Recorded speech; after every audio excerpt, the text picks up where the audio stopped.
Dans cette vidéo, nous allons voir à partir d'un fichier GeoGebra comment réaliser l'addition de deux nombres décimaux. Ici, on veut additionner 178,564 et 64,973. Tout d'abord, pour réaliser cette addition posée, il faut écrire les nombres les uns sous les autres, en veillant notamment à écrire correctement en alignant le chiffre des unités de l'un sous le chiffre de l'unité de l'autre. C'est-à-dire ici, le chiffre 8 et le chiffre 4. Les deux nombres sont écrits en alignant les chiffres des unités 8 et 4 et on va réaliser la somme colonne par colonne, rang par rang, en commençant par le rang le plus à droite, c'est-à-dire ici le troisième chiffre après la virgule, c'est-à-dire les chiffres des millièmes.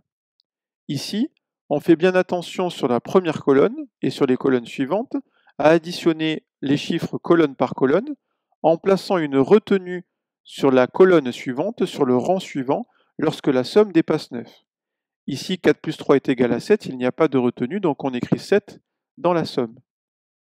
Par contre, sur la colonne suivante, dans le rang des centièmes, 6 centièmes plus 7 centièmes, ça va nous donner 13 centièmes. Et des 13 centièmes, on va prendre les 10 centièmes pour les transformer en dixièmes.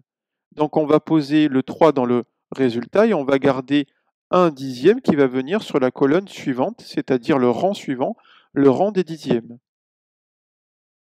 Pour les dixièmes, 5 dixièmes plus 9 dixièmes, ça nous donne 14 dixièmes, plus la retenue, le petit 1 qui est en rouge, ça nous donne 15 dixièmes. De ces 15 dixièmes, on va poser dans le résultat 5 dixièmes, et on va garder 10 dixièmes qui va nous faire une unité. Donc on a une retenue sur les unités. Sur le rang des unités, 8 unités plus 4 unités, ça nous donne 12 unités, plus la retenue qui est indiquée par le petit 1 en rouge, ça nous donne 13 unités.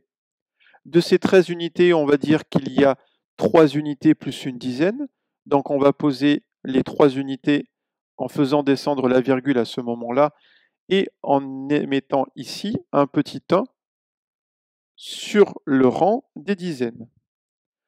Sur le rang des dizaines, 7 dizaines plus 6 dizaines, ça nous donne 13 dizaines, plus la retenue indiquée par le 1 en rouge, ça nous donne 14 dizaines.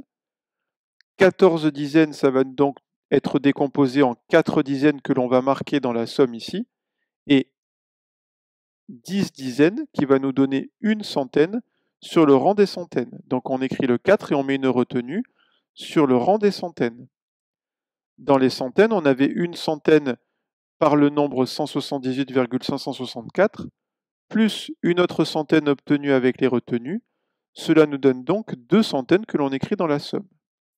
Et ainsi, 243,537 est la somme des termes 178,564 et 64,973.